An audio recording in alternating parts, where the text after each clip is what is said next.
ये बाबा साहब अंबेडकर का संविधान कहता है, नहीं कहता ये बाबा साहब अंबेडकर के सपनों का भारत नहीं है। ऐसे 14 अप्रैल को बाबा साहब अंबेडकर की मूर्ति के ऊपर माला पहनाने का ढोंग मत कीजिए ऐसे लोग।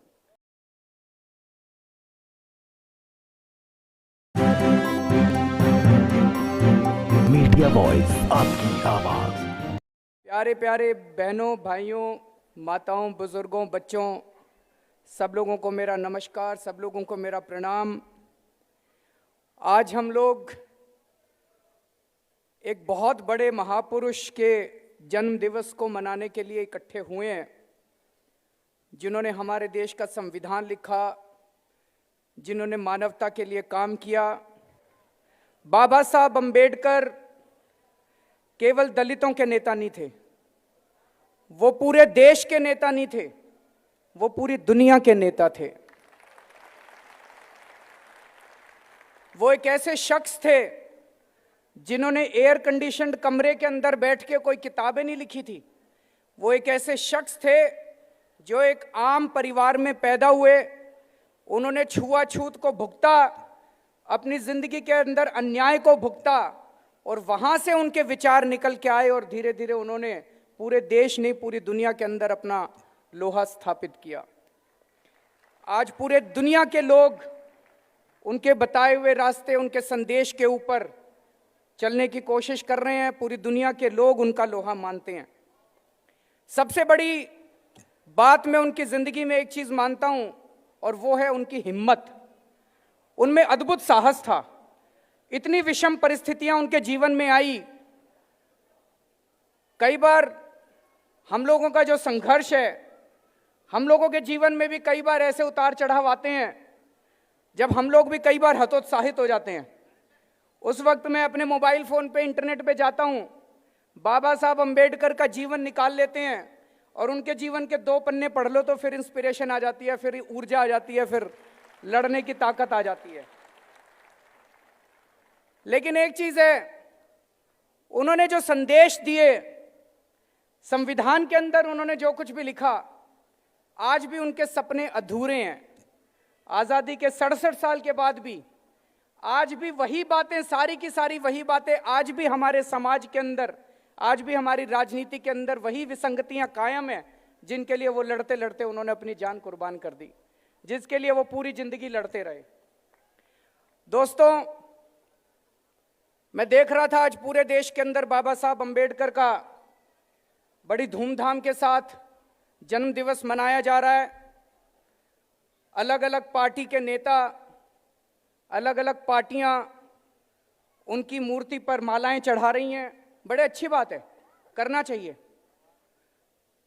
लेकिन उन्होंने जो संदेश दिया, उस संदेश को हम कितना पालन करने की कोशिश कर रहे हैं। मुझे बड़ा अच्छा लगा आज प्रधानमंत्री जी मध्य प्रदेश में मऊ जिले में, जहां उनका 14 अप्रैल 1891 में जन्म हुआ था, माननीय प्रधानमंत्री जी वहां गए उनको श्रद्धांजलि देने के लिए, और वहां पर मैं उनका पूरा भाषण भी सुन रहा था प्रधानमंत्री जी का। उन्होंने भी यही बात कही कि बाबा साहब अंबेडकर के जो सपने थे वो सपने आज भी अधूरे हैं, लेकिन उनके सपनों को पूरी करने की जिम्मेदारी किसकी है? उनके सपनों को पूरी करने की जिम्मेदारी उन्हीं लोगों की है जो संवैधानिक पदों के ऊपर बैठे हुए हैं। हम सब लोगों की जिम्मेदारी है। जो स्टेज के ऊपर बैठे हैं हमारी जिम्मेदारी है, मेरी जिम्मेदारी है, मनीष सिसोदिया की जिम्मेदारी है, गोपाल राय की, कपिल मिश्रा की जिम्मेदारी है, प्रधानमंत्री जी की भी जिम्मेदारी है। हम सब लोगों की जिम्मेदारी है कि बाबा साहब के सपने अगर अधूरे हैं तो क्यों अधूरे हैं, उसकी जिम्मेदारी संवैधानिक पदों पे बैठे हुए लोगों को लेनी पड़ेगी। केवल हम लोगों को 14 अप्रैल को बाबा साहब की मूर्ति के ऊपर माला पहना देने से काम नहीं चलेगा। मैं आपके समक्ष कुछ बातें रखना चाहता हूं। हो सकता है कुछ बातें कड़वी हो, क्योंकि सत्य कड़वा होता है, इसलिए पहले से ही माफी मांग लेता हूं अगर किसी को कोई बात बुरी लगे। रोहित वेमुला नाम के एक शख्स ने हैदराबाद के अंदर आत्महत्या की। आत्महत्या करने के लिए वो बेचारा मजबूर हुआ। कौन था रोहित वेमुला? रोहित वेमुला एक गरीब और दलित परिवार से आने वाला एक सामान्य लड़का था, बहुत ही गरीब परिवार का लड़का था। उसके घर में भी खाने को नहीं थे। कुछ नहीं था। जो स्कॉलरशिप उसको मिला करती थी, उस स्कॉलरशिप से वो अपनी मां को पैसे भेजता था, जिससे उसके घर का गुजारा हुआ करता था। ऐसा शख्स, और वो अपनी यूनिवर्सिटी में बड़े अच्छे नंबर लाया करता था। ऐसे व्यक्ति को तो समाज को सराखों पे उठा लेना चाहिए। पूरे समाज को कोशिश करनी चाहिए कि दलित और गरीब परिवार से आने वाला ऐसा लड़का, अगर उसे किसी भी तरह की तकलीफ हो तो उसकी तकलीफ को दूर करने की जिम्मेदारी सरकार और समाज दोनों की है। लेकिन क्या हुआ उसके साथ? उसकी गलती क्या थी? उसकी गलती थी कि बाबा साहब अंबेडकर के नाम से उसने एक संस्था बना ली। बाबा साहब अंबेडकर के विचारों का प्रचार करने के लिए उसने एक संस्था बना ली। उसके अंदर उन्होंने मीटिंग करनी चालू की। वहां की लोकल अखिल भारतीय विद्यार्थी परिषद के लोगों ने उनकी शिकायत की, यूनिवर्सिटी ने शिकायत की, जांच की, शिकायत बेबुनियाद पाई गई, रोहित का कोई दोष नहीं पाया गया। लेकिन उसके बावजूद केंद्र सरकार के अंदर बैठे हुए 2 मंत्रियों ने एक के बाद एक चिट्ठी लिखी हैदराबाद यूनिवर्सिटी को कि इनको सस्पेंड किया जाए। क्या जरूरत थी केंद्र सरकार के अंदर बैठे हुए 2 मंत्रियों को लिखने की चिट्ठी? उन्होंने चिट्ठी लिखी कि इनको सस्पेंड किया जाए। 5 दलित लड़कों को सस्पेंड कर दिया गया। ऐसे लगता है जैसे दलित ही गुनहगार थे। 5 दलित लड़कों को सस्पेंड कर दिया गया। रोहित वेमुला चिट्ठी लिखता है वीसी को। चिट्ठी की कॉपी आप लोगों ने पढ़ी होगी, इंटरनेट पे चल रही है। रोहित वेमुला बार बार कहता है जी मैं बहुत गरीब परिवार से आता हूं, अगर आपने मेरे को सस्पेंड कर दिया मेरी स्कॉलरशिप बंद हो जाएगी, मेरा परिवार लुट जाएगा, प्लीज मुझे सस्पेंड मत करो, मेरा करियर बर्बाद हो जाएगा। लेकिन वो नहीं माने मंत्री। सस्पेंड करने के बाद जब उससे बर्दाश्त नहीं हुआ तो रोहित वेमुला को आत्महत्या करनी पड़ी। मैं ये जानना चाहता हूं आज पूरे समाज से कि क्या मऊ जाने से और बाबा साहब अंबेडकर की मूर्ति पे माला पहना देने से बाबा साहब के सपने पूरे हो सकते हैं क्या? बाबा साहब, इसमें 2 चीजें हैं। पहली चीज, जिन मंत्रियों ने रोहित वेमुला को आत्महत्या करने के लिए मजबूर किया, उन मंत्रियों को सजा मिलनी चाहिए कि नहीं मिलनी चाहिए? उनको सजा दिलवाने की जिम्मेदारी किसकी है? दूसरी चीज, हमें ऐसी व्यवस्था स्थापित करनी होगी कि इस देश के अंदर कोई रोहित वेमुला आगे से आत्महत्या ना करने पाए, उसे आत्महत्या करने की जरूरत ना पड़े। बाबा साहब अंबेडकर जब कोलंबिया यूनिवर्सिटी में पढ़ते थे, उनके एक प्रोफेसर थे जॉन डेवी, जॉन ड्यू था या जॉन डेवी, मेरी प्रोनाउंसिएशन ठीक नहीं है।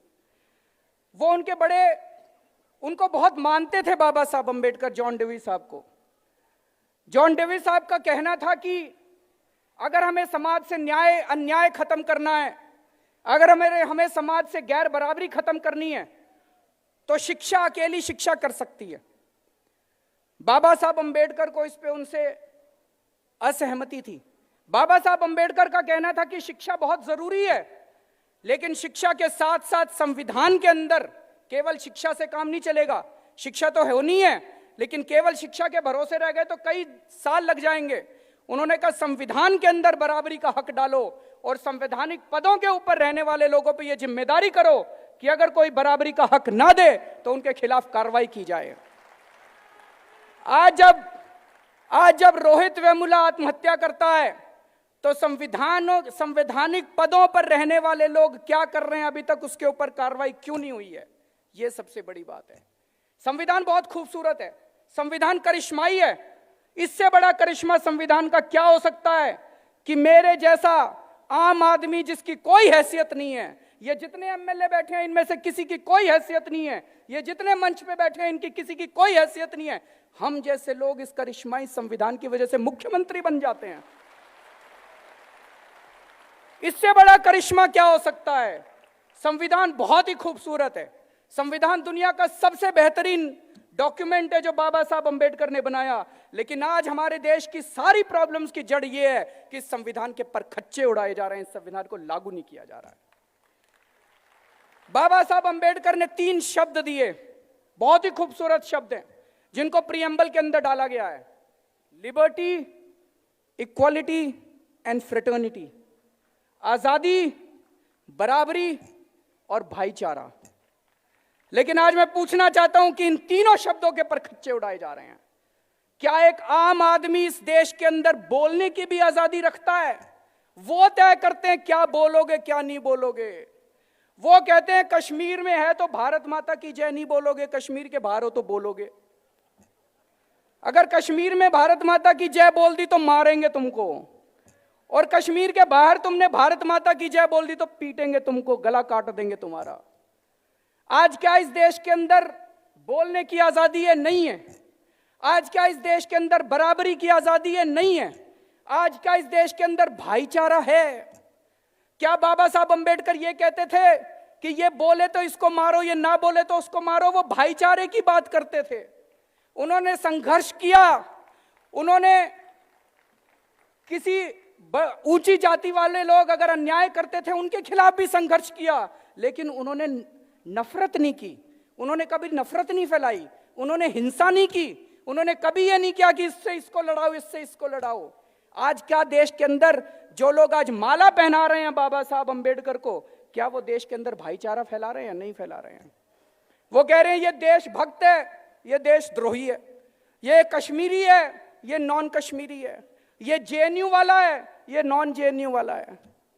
अभी तक इस देश के अंदर हम देखते थे धर्म के नाम पे तो उन्होंने लड़ाया, हिंदुओं को मुसलमान से लड़ाया, हिंदुओं को क्रिश्चियन से लड़ाया, इस जात के लोगों को उस जात से लड़ाया। ये पहली बार हो रहा है जब ये हिंदुओं को हिंदुओं से लड़ा रहे हैं। ये हिंदू भारत माता की जय बोलता है, ये हिंदू भारत माता की जय नहीं बोलता, इसको मारो, इसको पकड़ो। लोग खुलेआम टीवी पे आके कह रहे हैं इसका गला काट देंगे, इसको पाकिस्तान भेज देंगे। ये बाबा साहब अंबेडकर का संविधान कहता है? नहीं कहता है। ये बाबा साहब अंबेडकर के सपनों का भारत नहीं है।